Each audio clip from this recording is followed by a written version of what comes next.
This week on the WAFCON podcast, Cameroon are the 2026 WAFCON champions. We get into the final and all the amazing narratives around the competition, plus a brief side quest for the NWSL to look at the Utah Royals and their Ascendancy.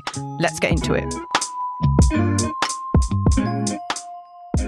Hello and welcome to the WAFCON podcast. I'm Charli Parks and I'm here with Matt Clough. How are you, Matt? I'm doing well, thank you. How are you? I'm good, thank you. Enough football for you over the weekend? It's been a very football-filled weekend, hasn't it, to be yes, fair? We're already maxed out on football and the women's season hasn't even started. This is just the men's championship. So we haven't even watched Cardiff versus Wrexham yet, which, spoiler alert, I might want to watch later. I'm starting to worry about how we're going to fit all this in when the women's season has started as well. We will simply have to become football. That's our job. That's all we're going to do. We're like Ken. Ken's job football. Is beach. Yeah, our job is football. Yeah. I mean, it's a football podcast, so it's a good start that we really like football and it's our passion and hobby, isn't it? But is there too much football? I mean, to discuss. No. Yeah. So I think this episode, I mean, I sometimes feel a bit guilty for being quite Eurocentric, but we've been enjoying some non-European football recently, so we thought we'd get into this in this episode. We're going to start off, we're going to talk about the WAFCON final, which happened at the time of recording, it's Monday, last night. And we're also going to have a quick side quest into the NWSL to talk about the Utah Royals and maybe, I guess, the concept of parity. So yeah, to kick off with WAFCON then. So going into the WAFCON final on Sunday night, we were guaranteed a brand new name on the trophy. And Cameroon were, in the end, crowned champions following a extremely dominant display against tournament debutants Malawi. So we're going to get into some of the stories around the tournament as well as reflection on the game itself. So if you've been following WAFCON, this tournament, obviously it was postponed seemingly quite randomly from earlier this year, but it has taken place.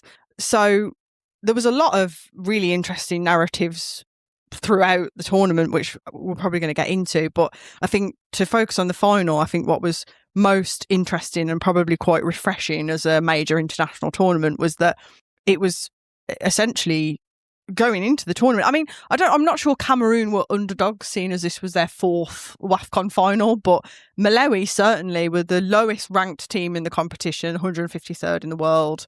Yeah, I say Cameroon's fourth final. They'd never scored in a WAFCON final as well.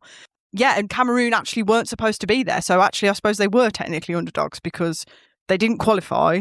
They only made it to the tournament after it was expanded to 16 teams. So originally it was a 12-team tournament. Cameroon didn't qualify. Then they decided to expand it to 16 teams and Cameroon qualified. So yeah, they weren't supposed to be there. So it was just not the final that anyone predicted. Like Nigeria were knocked out. They've won it 10 times. The host nation, Morocco, were knocked out of the semi-finals. By Cameroon. They've been runners-up twice. So yeah, and then obviously Zambia as well, you know, with Barbara Banda and players like that. It's just nobody thought it was going to be Malawi and Cameroon, but thank God it was. It was, I mean, not to say it would have been a worse final if anyone else had been included, but it was entertaining in a way that you wouldn't expect such a, in the end, one-sided game to be, really. Yeah.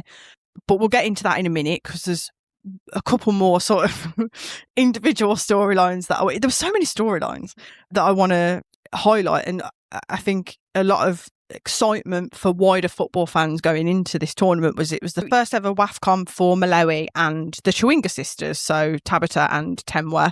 If you're a follower of, I mean, I'm sure you've heard of the Chewinga sisters, but if you haven't, here's a quick primer. Tabitha Chewinga plays for Lyon and Temwa Chewinga plays for the Kansas City Current in the NWSL and got the Golden Boot last year. And I imagine when she's back, we'll be challenging for that again alongside Barbara Banda. And then another one that I wanted to highlight, I'm sorry I'm rambling a bit now, is Esimenye Simwaka, who plays for Malawi, is also a runner. And she missed the first few games of this tournament because she was competing in the Commonwealth Games.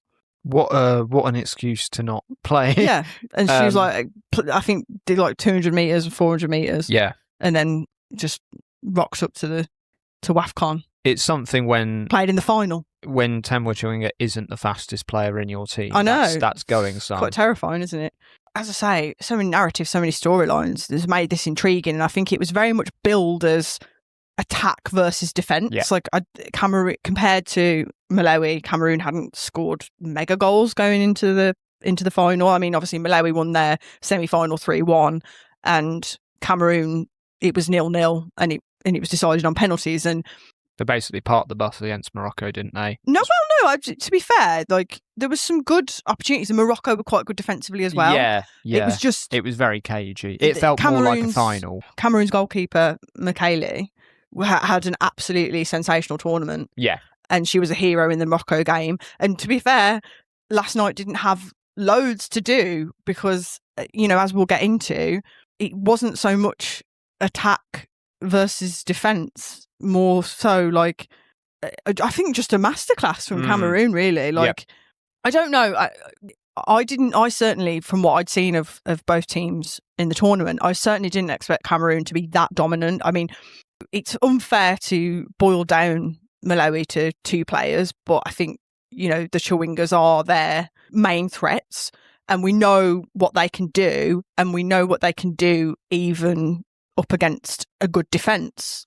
But then Cameroon was so good defensively, and then they were just absolutely lethal going forward. Like, Naomi Eto'o and Manga were just unreal. Yeah. Naomi Eto'o in particular. I mean, I know Manga got player of the match because she scored two goals. Twice, yeah. But I think Naomi Eto'o was my hipster. Well, not so much hipster, but like my player of the match, because I just thought she was absolutely exceptional. Like, completely unplayable. Yep.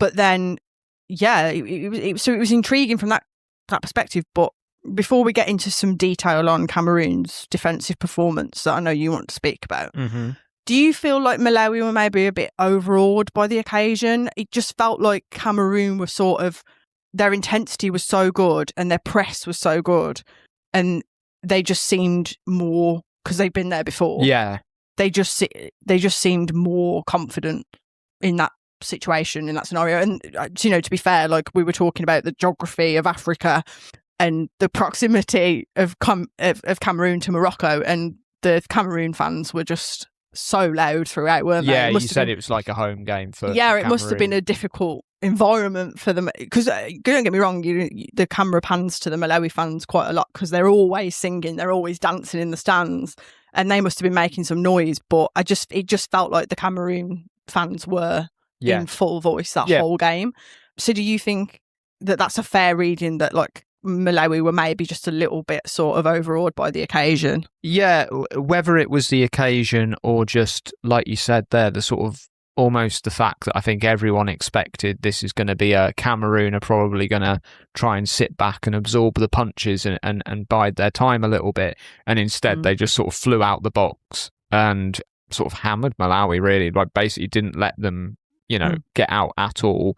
Like I say, we'll get onto the defensive stuff in a second. But yeah, I Cameroon certainly didn't look overawed by the situation. I think they look comfortable, I'd say. Like you've said, it was their fourth final. Obviously, they'd not had a great record in those previous finals, but it looked like they were there on a mission to set things right. And I don't know if the comms were saying after the match, like, oh, it's a final where both teams can be so happy and proud and stuff. And I think in terms of the wider context of Malawi and getting to the final in their first ever WAFCON tournament, and obviously both teams have qualified for the World Cup as well. Yes. And that will be Malawi's first World Cup. Yeah. So it's like, that is an incredible achievement. I think, the comms also pointed out that, they were 3-0 down and time was ticking away, in the second half. But they were saying, how the coach had been up and jumping around on the touchline in the first half, and in the second half he was just kind of, they were using the phrase resigned to his fate and stuff like that. And I think the belief in that Malawi team kind of got extinguished quite quickly. Yeah, and am I right in thinking as well, just on the coach quickly, they were saying last night that his contract was like up on the final whistle? Yes. Yeah. Yeah. It feels like there's a changing of the guard coming in there, doesn't there? Felt like he kind of knew, well, not only are we cooked, but I am personally a bit because cooked here. As much as you can say, like, it was a great tournament, it was a great step forward for that team. And, you know, Malawi as a footballing nation in terms of their women's team, like that in terms of like actually if you take that game in microcosm, like in isolation, he was completely outcoached. Yeah, I think it's easy to say with hindsight, but I think as soon as Cameroon took the lead in that game, you sort of feared for Malawi just because they've been so good defensively, Cameroon. You're like, you really don't want to be chasing a game against this team. I also felt like as well, like that goalkeeper, Michaeli, like I just feel like she's been so solid the whole tournament. She had an aura, didn't she? Yeah, like so strong. Yeah. Like, and we've spoken so many times on the podcast before about how that radiates out to your defence. Yeah. And I just feel like that I just had that vibe from Cameroon. It was like, again, I know I keep teasing this, but we will talk about the specific tactics defensively in a minute. But it just felt like to me, even when one of the Chawingas got the ball, I was like, I just couldn't see a way through for them. Yeah. Because that defence stood so strong and they dealt with them so well. But so we will talk about it now because I think something I spotted in the second half was Malawi did try and adjust a little bit by Temwa dropping deeper and then her sister sort of running ahead of her. Yeah. Normally, they'll stick with leave Temwa up top. Yeah, on the defender's shoulder. On the defender's shoulder and get the ball to her as quickly as possible. And it's not just balls over the top. It can kind of go out wide and then come to her. Or they like a nice... They love a through ball, don't they? A through ball right through the centre of the midfield. Yeah. But again, another area where Cameroon were just no way through. Yeah, and Washington Spirit, Monique Ngok was, I think, excellent as one of the two DMs. I mean, they both were. Yeah, I think it's Achta Toko. Yes, I believe I shouted her out to you at the end of the game that she'd impressed me as well. They both just did a great job of intercepting those potentially dangerous kind of balls when like you say, Malawi were trying to mix it up a bit and trying to do something a bit different. So one of the reasons why, because like obviously, like I say, they don't always just put balls over the top, but when you've got a player that is as technically skilled, as quick, and just as dangerous as Temwa Chawinga, you can just put a ball over the top that 99.9% of other players won't reach, but she will. But they couldn't do that because, over to you, Matt, something you spotted. So... yeah, I think the first sort of 20 minutes up until Cameroon's first goal, it was a pretty high line from Cameroon. And again, I think a lot of it was just sort of like, they just had that confidence, you know, they believed in Michaeli that even if they got breached, they would... Yeah, and she had a couple of run-outs, didn't she? She did. She's a very good sweeper keeper, I think. Yeah. So they kind of started off doing... basically playing a somewhat risky game and probably, again, taking more kind of, you know, that famous slider, shifting that more towards attack than perhaps Malawi would have expected given Cameroon's reputation coming into the match.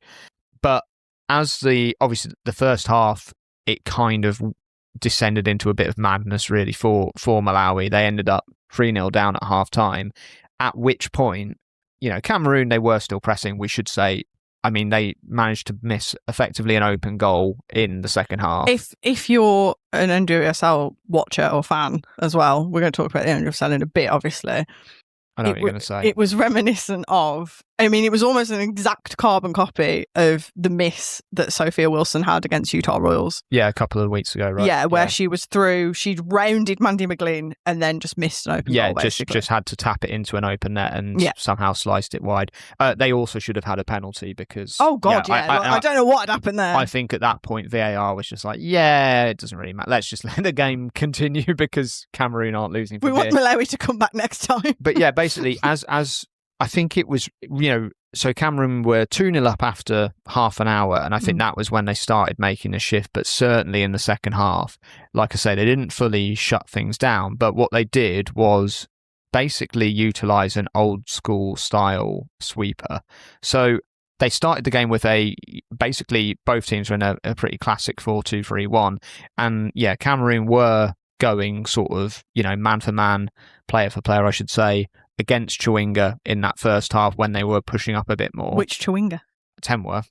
And then, in order to then kind of shut the game down, they did something really interesting, which was basically you had 4 of the back 3. Sorry. Okay. You basically had 3 of the back 4 almost operating as kind of 3 centre backs, as you'd expect from a back 3, and then one of the 2 centre backs. It was normally Esther May-Kit, who has previously played for Reading and a few other clubs around Europe. It was normally her who was basically dropping back behind the defensive line to be effectively, like I say, a sweeper, a kind of, if you kind of follow your tactical history, a sort of old style Italian catenaccio libero kind of player.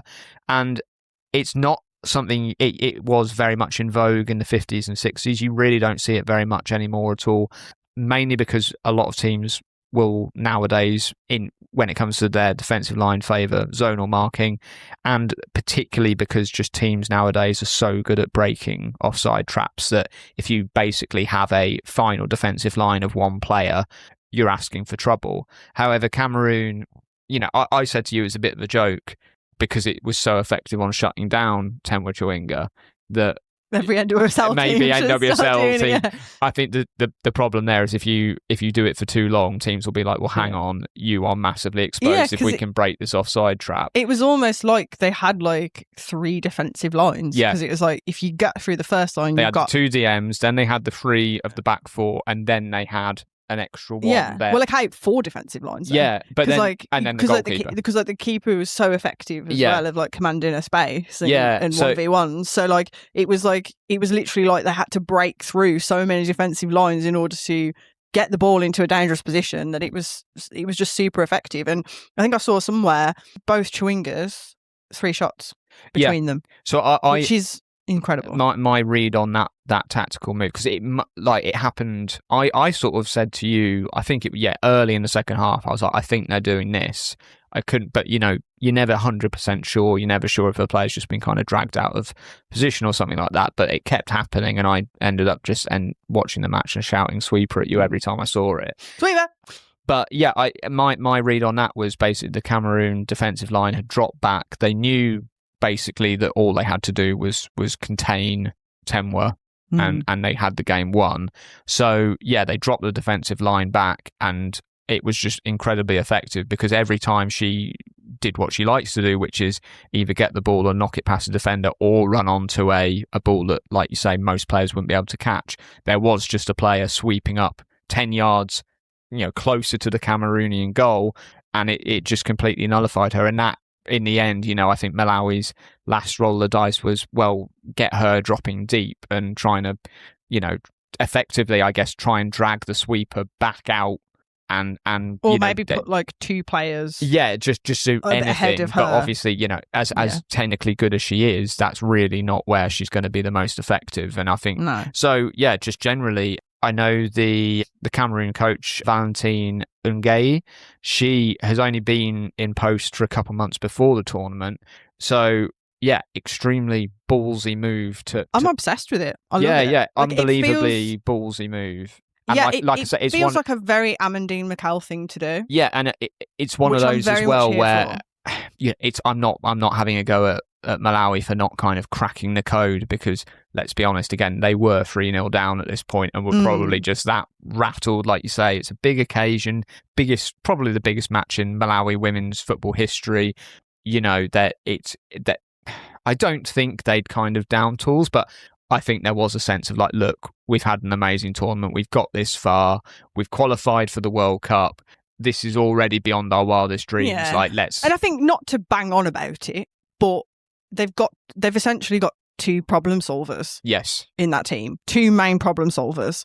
Can you guess who they are? Yeah. And they were just being so effectively neutralised. Dealt with, yeah. That it was like, okay, there's no plan B or plan C. There's like... But, that, like I say, it's such a ballsy move, because I think if you gave the Malawi team, I don't know if they will have all sat down in a video room after the match and analysed it, or if it's not it's not the time or the place to do that. But I think you could give most teams, certainly strong international teams like these 2, show them what Cameroon were doing there, and they'd instantly say, well, actually there's loads of space in between effectively the 2 defensive lines. If you have 2 forwards pushing up beyond just to be on the shoulder of the sweeper, it's going to completely collapse that whole defensive structure, and it's going to be it'll be a massacre. But just in the heat of the moment, Malawi couldn't adapt, and that's my reasoning of why it's probably not going to catch on in, like, you know, you're probably not going to see it in the NWSL. But maybe if a team gets their nose in front against the current, maybe someone will roll the dice. Maybe, you know, maybe Laura Harvey, if she's checking out ChatGPT and ChatGPT has read the transcript of this episode of the podcast, it will be like, yeah, use a sweeper, you know. If you see Laura Harvey, if you see Seattle Reign using a sweeper, you know what's anytime happened. soon, you know exactly what's happened. Yeah. Okay. I actually think a team that we are about to talk about might be a good candidate. A good candidate to have a sweeper for reasons I will discuss.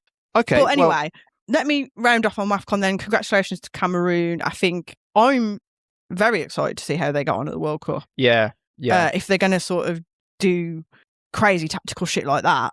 Like, yeah, I mean, you could see them being a bit of a, you know, causing a bit of an upset against, totally, you know, like is that sort of in-game cup mentality, flexibility. I think would be great to see. I mean, I said to you last night, like, what's next? Like, we could go full on WM 1920s WM. We might even go to a classic 2-3-5, which wow. Let's see.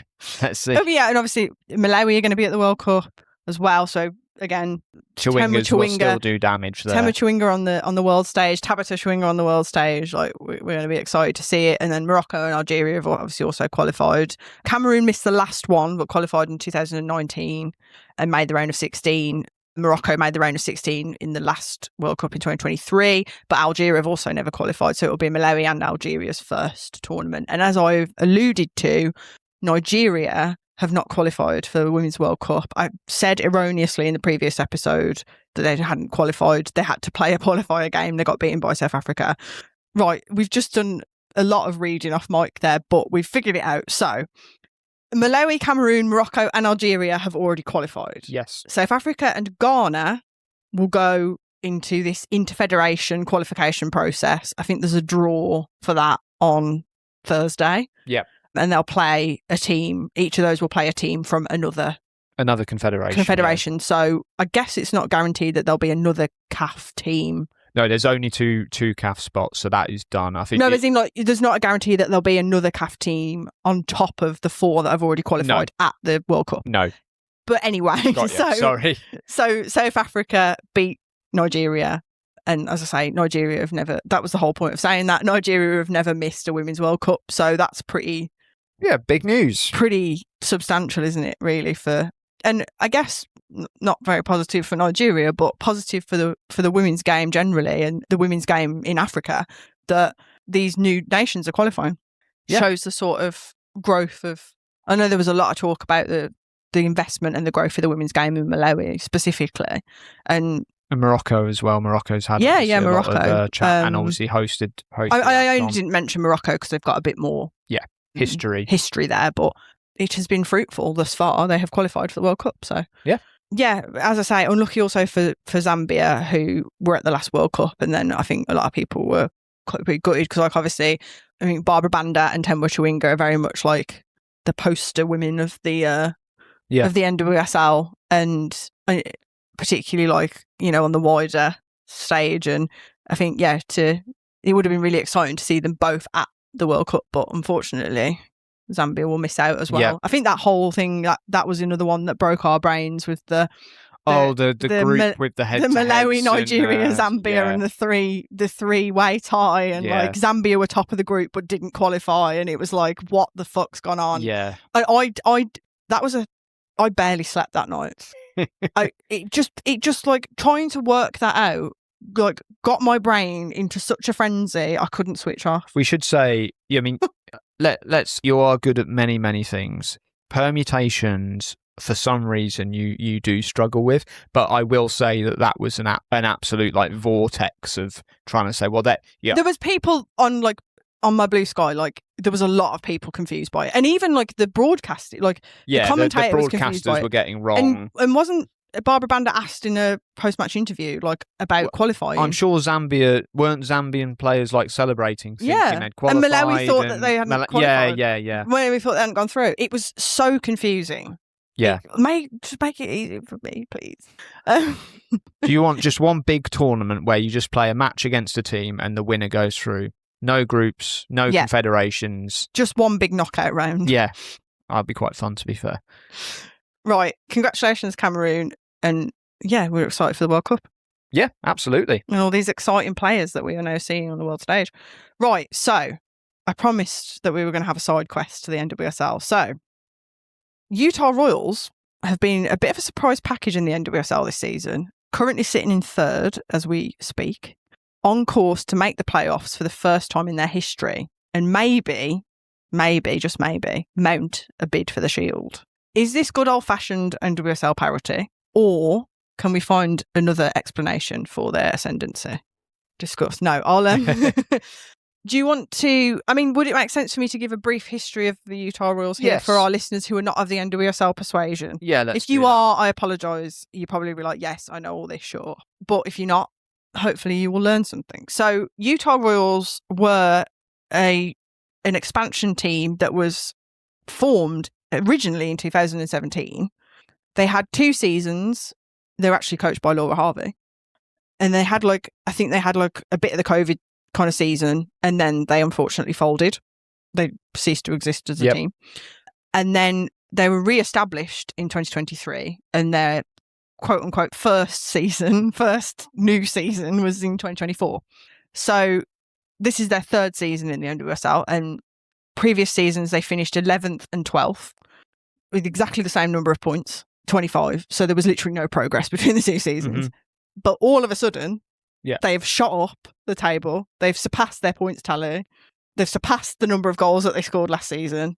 And where's this come from? So we'll get into that a bit more in a minute. So I should just also say a couple more things just to paint a picture. They were valued in a Forbes article last year at $95 million, which was 9th in the league. So, in terms of the teams that are up there, are teams like Washington Spirit, Angel City. I think Gotham are probably up there as well. Yeah. Most high-profile players that you've probably heard of are Chloe Lacasse, Mina Tanaka, Ali Sentnor was there. She's since moved on.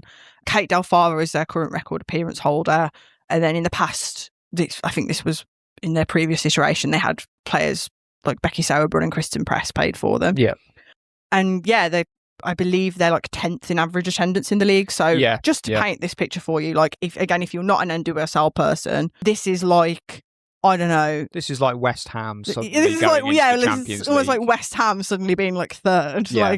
It's a bit huh? Where's this come from? So again, just to reiterate, this isn't unheard of in the NWSL because of the nature of the league. Yep. And they add more teams in every couple of years as well. So they've had 2 new teams this year. So that sort of changes the landscape each time, doesn't it? We yet to see how that will affect the WSL in terms of, I guess, parity or seeing teams, challenge for positions that they might not have done previously. But I don't know. This one feels interesting because it's not like they've overhauled the team massively. No. They haven't had a Trinity Rodman or, as far as I'm aware, they don't have a high impact player. No.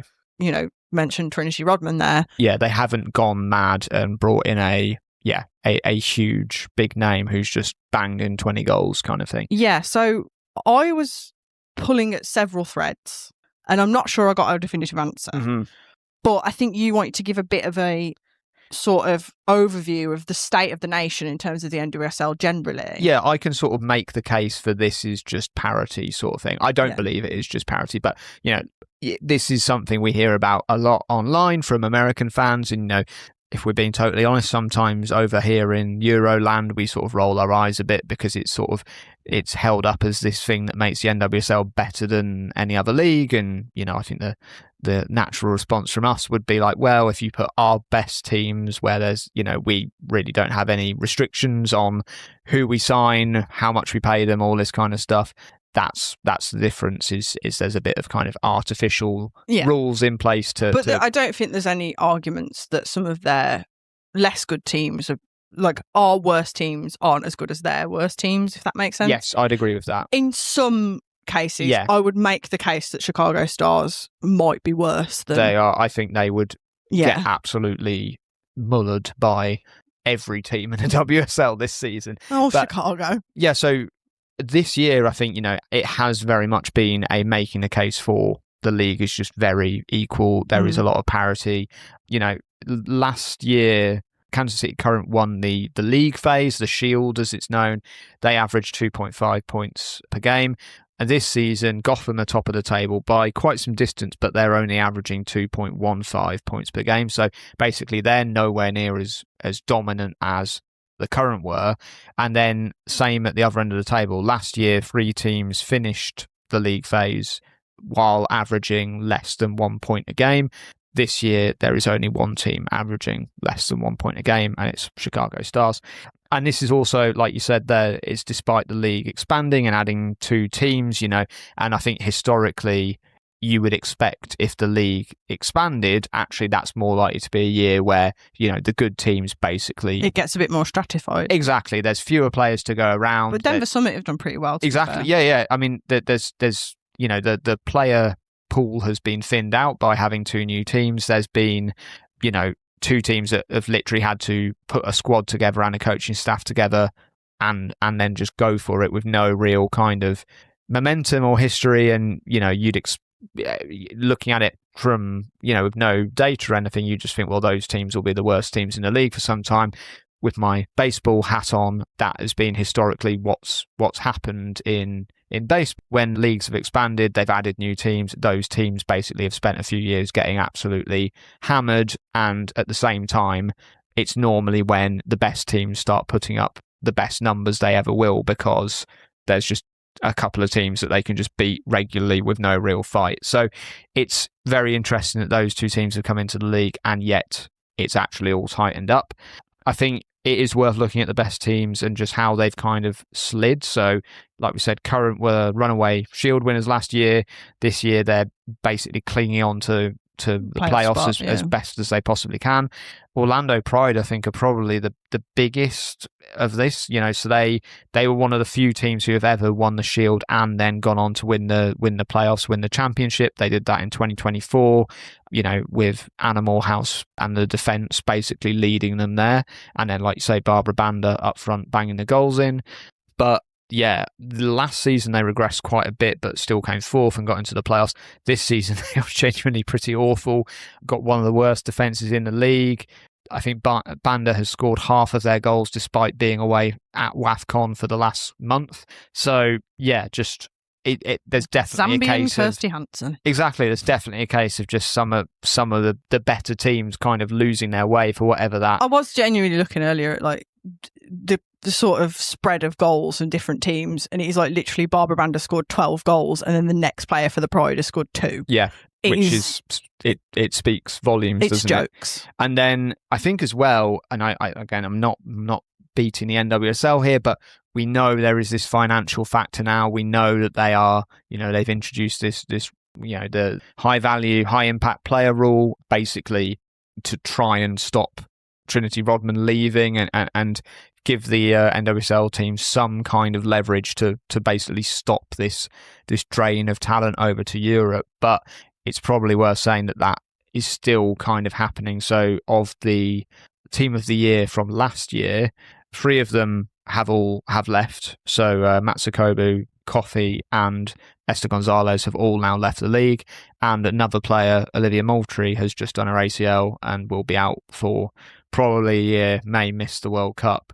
So yeah, there may be a little sense of the kind of the star power, and it's worth saying as well that both Chawinga and Banda haven't been as dominant as they have been in previous years, partly again because they've been away and they've missed this little run of matches that have been since the Men's World Cup ended and up until now. But yeah, I think there's definitely a case to be made for parity there, but I also think the Royals must be doing something right. It's not just a case of the rest of the league is kind of getting worse around them and they've just stayed where they were. Well, yeah, and I've sort of pulled at several threads and gone with several hypotheses. Like, obviously, we should hold our hands up. We don't watch the NWSL like week in, week out. We try and we keep up with the highlights wherever we can.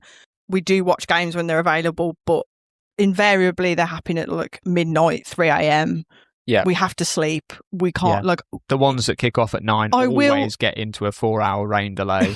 I will say that we plan to watch the Royals game against Summit, and I think that was moved in the end due to like temperature or weather or something. So that was supposed to kick off at like 8 or 9 p.m. our time, but it ended up moving to like 3 a.m.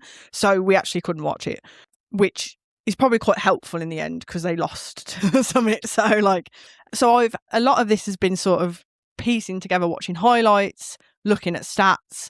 And, you know, when you look at a team that's improved in terms of their league position quite this much, you're thinking there's going to be a particular player that's come in or several players or something that you can put your finger on that's been like, that's where they've made the improvement. Yeah, new manager or something. But I can't do that. No. So I think probably their two key incomings were Narumi Miura and Miyabi Moria. Moria is key to like, she's a fullback, so she's key to like ball progression, chance creation. Then Narumi is kind of locking down that midfield area along with another player that I'll talk about in a bit. And she just hits the odd banger. I think she scored 2 goals this season. They've both been fucking screamers. So that's always handy to have, isn't it? Other than that, like, perhaps a more devout follower of the Utah Royals and the NWSL can tell me that there's been another player that they've brought in that's made a big difference. But those were the ones that stood out to me. Other than that, the only real stats that have uplifted have been the goals that they've scored. Yeah, so I had the goals that, like, as in the goals that they're keeping out, so they've conceded less. Yeah. So they've scored the most goals in the league. Yeah, they've gone from having the third worst attack last season to the best attack this season. Last season, they had the lowest number of touches inside the opposition's box in the league. And this season, I was like, okay, well, that's probably gone up. No, they're still 11th for touches in the opposition's box. And then I was like, okay, well, maybe they're just scoring loads of goals from outside the area. No, literally 2 across the whole team. And they're both the bangers that I've just mentioned from Narumi. So are they just kind of like deadly when they're in scoring positions? Maybe. So, like, again, like, players aren't really leading on defensive contributions in the league.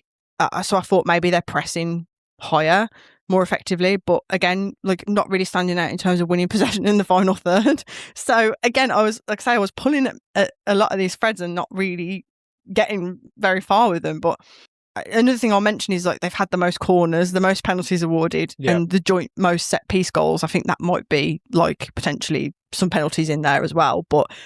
So maybe you can look at that as a route, but you have to be getting into those positions to get the set pieces and get the penalties, don't you? So you can see where I got lost in a little maze a little bit. But I think one of the key things for me has been, and I mentioned some incomings, but this player was basically like having a new signing because she missed all of last season because she'd done her ACL, and that's Chloe Lacasse. I think Chloe Lacasse is having an outstanding season. This is a bit of a throwback for listeners that have been around for a long time, but I used to rave about Chloe Lacasse when she was at Arsenal. I used to do my nut about how she wasn't used more over other wingers. So you all know I'm a big Chloe Lacasse fan, but like, the numbers are there. She has literally created the most chances in the league. She's got the second most assists in the league and she's scored 6 goals. She has the most key passes per game for the Royals. And she's closely followed by left back Nuria Rabano, so who's like I say, playing on that left side with Lacasse. So I think that's obviously a very good sort of channel, very good partnership for the team. She has the third most key passes per game in the league. So yeah, I just think having Chloe Lacasse fit and for hopefully a full season is just massive. It's the difference. And I feel like I don't want to put it on one player because I think Mina Tanaka is really important for them as well. And as I've mentioned just there, Nuria Rabano has got really good numbers as well at left back. But I just think, you look at like what's different between last season and this season, and it's Chloe Lacasse. Like it's hard to like not to sort of that's the differentiator, isn't it? Yeah. I think like some of them what I've got here under misc stats is their average ball possession has slowly crept up. So 49.5% in 2024, 51.5% last season, and 52.1% this season. The passing accuracy has dropped which might suggest to me that they're attempting riskier passes. Yep. Also just watching some of the highlights back as well, they're not interested in playing out or building slowly. They do that stupid rugby style kick off where they kick it into touch and all the players just set off to press. Look at, I mentioned jokingly that they might want to look at having a sweeper, but they looking at average player positions, they tend to play quite a high line. They split their centre backs quite wide. Like I say, the full backs are very involved in attack. They can afford to do that because I think they've got some recovery pace. Because I was looking at some other random. Again, I was going this deep into the stats because I was like, I can't find another compelling thread to pull. It was like Kate Delfava who's a centre back, has the highest top speed in the registered in the team at 34.8 kilometres an hour. That's faster than I could run. There you go. But then I think another interesting thread that I went down was that, so again, you think, okay, maybe the keeper's having a ridiculous season. She's having a really good season. Again, Mandy McGlynn's not having an awful season, but she's by no means Morehouse for Pride that season. Yeah, she's not Mary Earp's 22-23 season, 14 clean sheets, however ridiculous that was, and 81% save percentage. It's a good season, but it's not. It's not. In terms of shot stopping, you're not looking at mega numbers. And then I should say, Mia Justice has played a couple of games as well. They've got similar, per 90, similar numbers. But what I did notice was Mandy McGlynn is not, as their regular number one, is not having to make a lot of saves relative to some of her contemporaries. Yeah.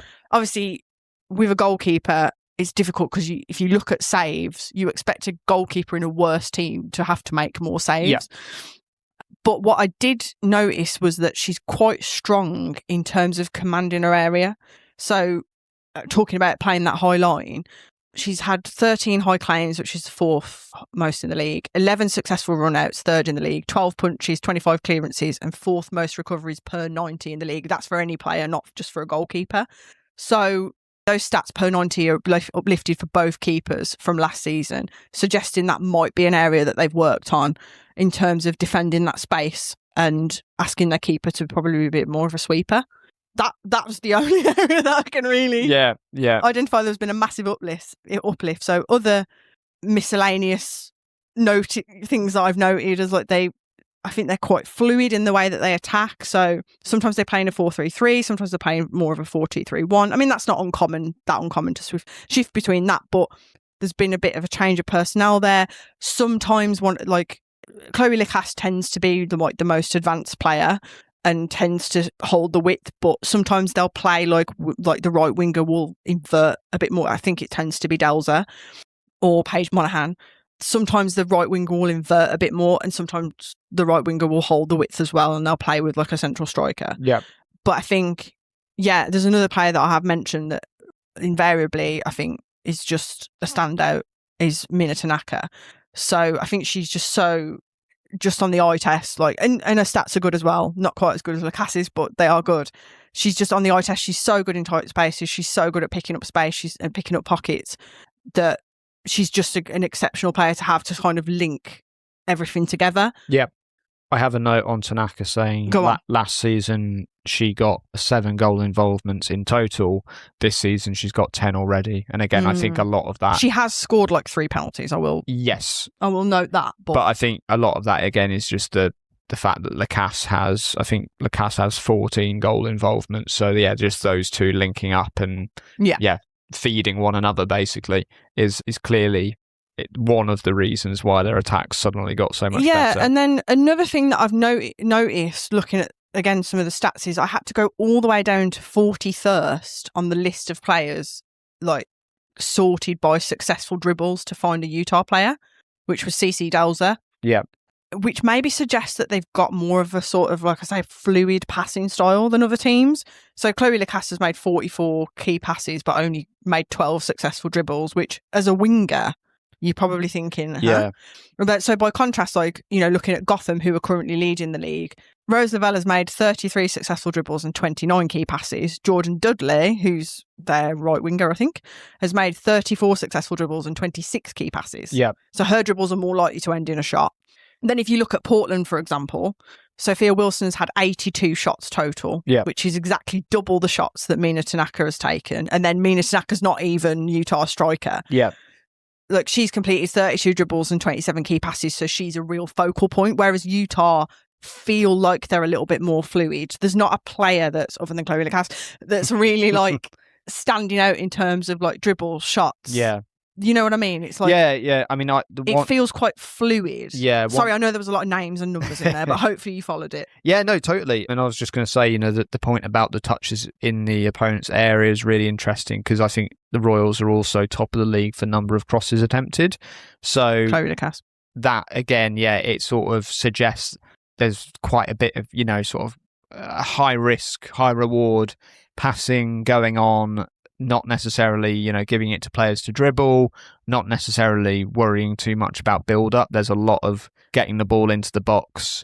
And, I think... Which I think has its drawbacks, particularly in their defensive third. Like, I think they do look a little bit shaky when they're trying to play out. I don't think that's McGlynn's strength. I think she had a bit of a howler at the weekend. Mm-hmm. They ended up winning, but I think that game against Bay was particularly chaotic. Yes, yeah. And I think that's where they sort of, their potential downfall is that, like, they're just not, it's so, like, forward first, like, bing, bang, quick passing. Yeah. It's like, it sort of reminds me a little bit of Spurs last season. Sorry to bring you, so Eurocentric. In the WSL last season, when I was like, they were such an exciting and fun team to watch. But it was like, guys, you've only got one speed, and it's like a spaniel puppy. Like, you need to just put your foot on the ball sometimes and kill games off. And then, like, it's that sort of thing where, like, not every pass has to be the most risky, like, high risk, high reward option. Sometimes you can make a pass that's like a safe one, which they've had games like that. They've had games where it's been like a defensive masterclass, like they had like a 1-0 against Pride, 1-0 against Angel City. But they've also had games that have sort of, like I say, descended a little bit too much into chaos, which I think...